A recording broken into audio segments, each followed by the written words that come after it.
دوستان عزیز سلام. توی این ویدیو میخوایم راجع به رنگبندی و ست کردن رنگ‌ها توی جواهردوزی یه مقدار با هم صحبت کنیم. ببینید به طور کلی برای کار روی لباس رنگ مشکی، نقره‌ای، طلایی، طاووسی و دودی از پرکاربردترین رنگ‌ها هست که حالا به صورت تک رنگ یا ترکیبی ما میتونیم از اینا توی کارمون استفاده بکنیم و این رنگایی هست که رو اکثر لباس‌ها و با رنگ‌های مختلف اینها خیلی جوابه و خیلی خوشگل و شیک از آب در میاد. برای کار روی لباس ما میتونیم انتخاب رنگمون به چند مدل مختلف باشه. اگه میخوایم خیلی طرحمون چشمگیر باشه، جلوه زیادی داشته باشه، میتونیم رنگ‌های متضاد استفاده کنیم. مثلا میایم روی لباس مشکی رنگ نقره‌ای کار میکنیم یا روی لباس سفید رنگ مشکی کار میکنیم یا طلایی کار میکنیم. یه تضاد رنگی خیلی زیادی بین متریال و رنگ لباسمون وقتی که داریم باعث میشه جلوه خیلی بیشتری داره و میبینید از دور کاملا چشمو میدوزه و خیلی به طور کلی کار تو چشم میشه. و خب همچین لباسی برای استفاده برای همه جا نداره، اصولا برای مراسم‌های مهم، عروسی ها، برای اینجور جاها استفاده میشه. مورد دیگه که میتونیم انجام بدیم اینه که بیایم همرنگ لباسمون کار کنیم، متریال همرنگ لباس داشته باشیم. توی این حالت جلوه کمتری داره جواهردوزی ما ولی شیک‌تره از اون لباس، برای جاهای بیشتری میشه استفاده کرد. شما تو کارتون باید این رو مد نظر داشته باشید. مثلا یه کت مشکی که روش با متریال مشکی کار شده، خب برای یه مهمونی، حتی مهمونی معمولی هم میشه ازش استفاده کرد.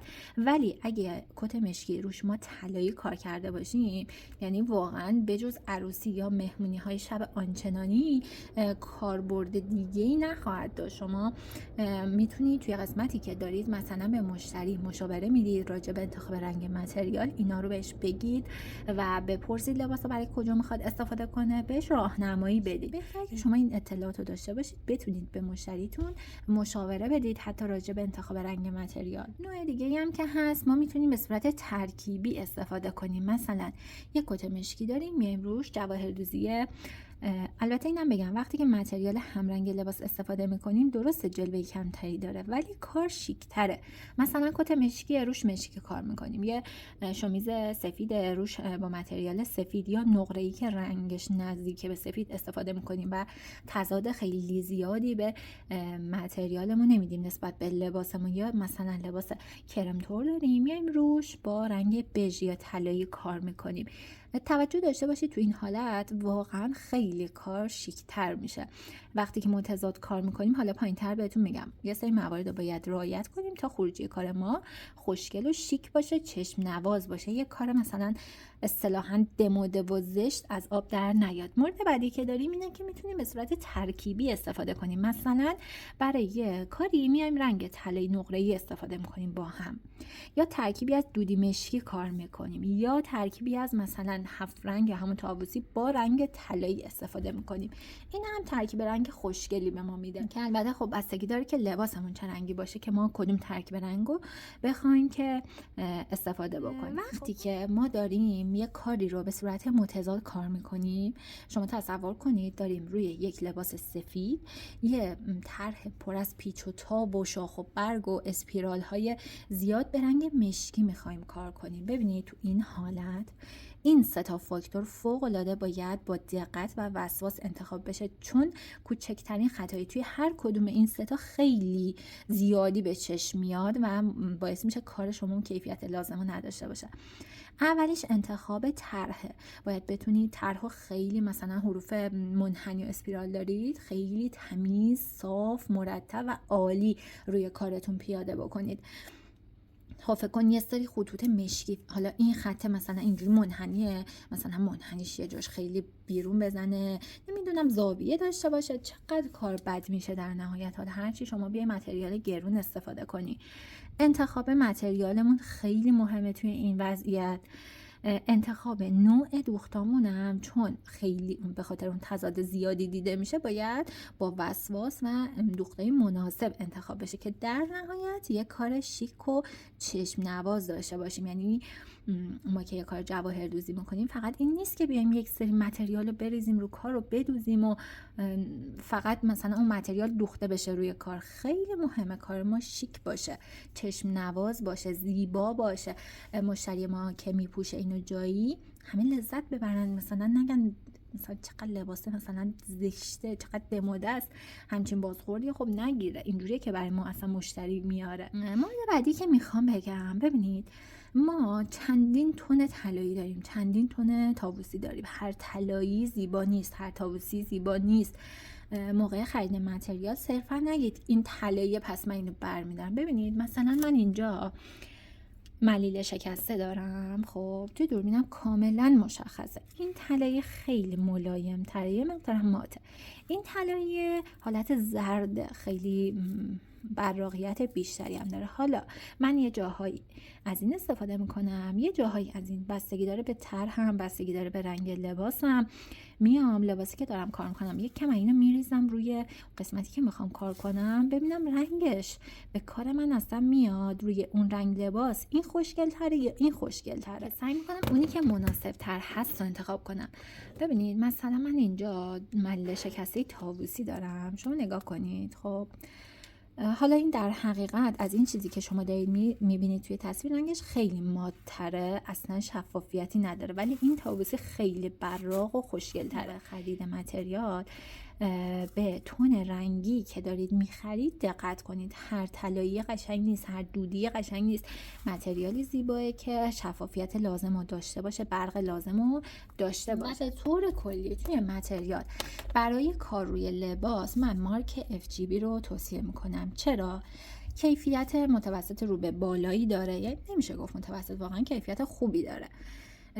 به لحاظ قیمتی خیلی مغروم به صرف است، به لحاظ در دسترس بودن عالی، الان دیگه خیلی جاها دارن ازش، و کیفیت واقعا خوبی داره. کاملا یک دست و ریز و خوشگله. خب با کیفیت این هم یه منجاق متفرق است. خب توی تصویرم الان مشخصه که اینا چقدر درشتن، اصلا نزدیک دستم بزن این جنسش یه حالتی داره، اینا چینیه.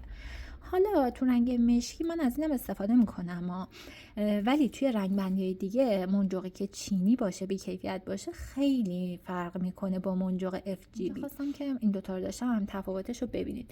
به طور کلی ملیله شکسته، ملیله 1 سانتی، منجاق حتما FGB تهیه کنید. چینی ها ارزون تره ولی واقعا FGB کیفیت متفاوتی داره. و خب چیزایی دیگه هم هست تو بازار مثل مارک میوکی و اینا، ولی اینا برندهای گرونیه، برای کار رو لباس به هیچ عنوان صرف نمیکنه ما انقدر بخوایم هزینه متریال بدیم، مگر این که یه مشتری خودش اصلا از متریال خبر داشته باشه که کم پیش میاد، بیاد بگه شما برای من میخوام که حتما برند فلان کار کنید. وگرنه این مارک FGB هر چیشو که تونستید پیدا کنید، توصیه من اینه که حتما FGB خرید کنید.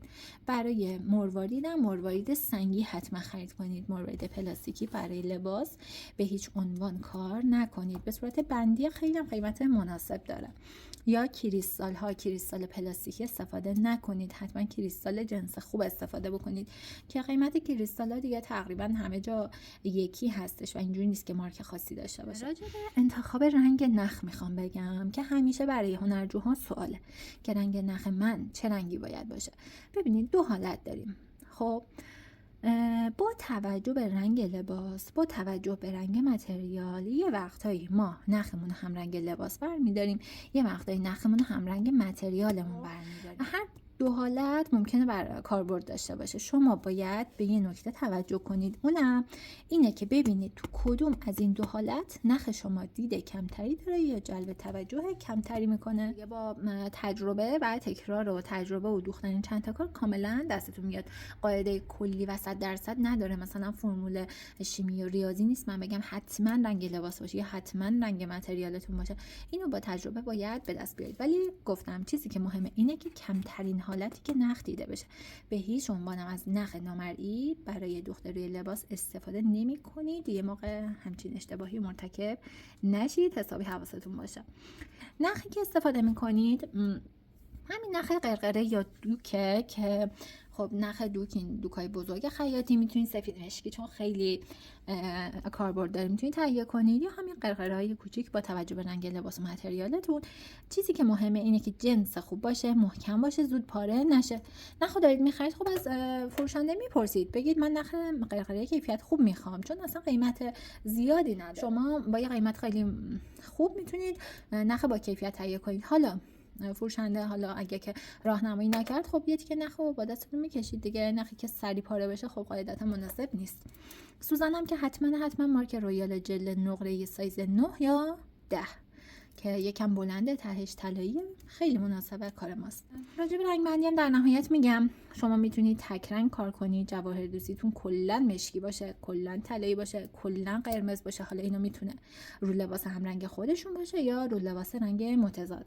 وقتی که کلا از یه رنگ استفاده میکنید کارتون خیلی راحت تره. این وقتی میتونید از 2 یا 3 رنگ استفاده کنید، مثلا چند تا رنگ خوشگل با هم که به هم میان و با هم ترکیب کنید. مثلا ترکیبی از طلایی نقره‌ای باشه، ترکیبی از مشکی نقره‌ای باشه، ترکیبی از مثلا طاووسی و مشکی و طلایی باشه. خب 2-3 تا رنگو در کنار هم، اون وقت خیلی مهمه که انتخاب کنید کجا رو چه رنگی بدوزید. یه مقدار کار سخت‌تر میشه، یه مقدار باید تجربتون بالاتر بره که بتونید ترکیب رنگ 2 یا 3 رنگ چشم نوازی رو از آب در بیارید.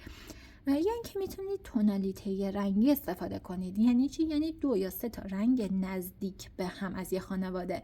مثلا یه کاری میاد با 3 رنگ سبزی که به هم میخوره کار میشه، یا مثلا ترکیب رنگ دودی مشکی توسی، یا مثلا طلایی مثلا کمرنگ، طلایی متوسط، طلایی پررنگ.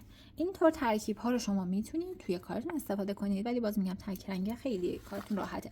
برای اوایل کار هم، برای که هزینه خیلی زیاد شاید نتونید بکنید یا ریسکی نکنید کار خراب نشه، تازه میخواید روی دوختا تسلط پیدا کنید، توصیه من این هست که تک رنگ کار بکنید. حالا مثلا میخواید یه متریالی بخرید، میاید رنگ نقره‌ای مثلا کریستالش و منجوقش و ملیل شکسته، ملیل کامل، رنگ نقره‌ای میخرید. خب میید یه طرح نقره‌ای کلا کار میکنید.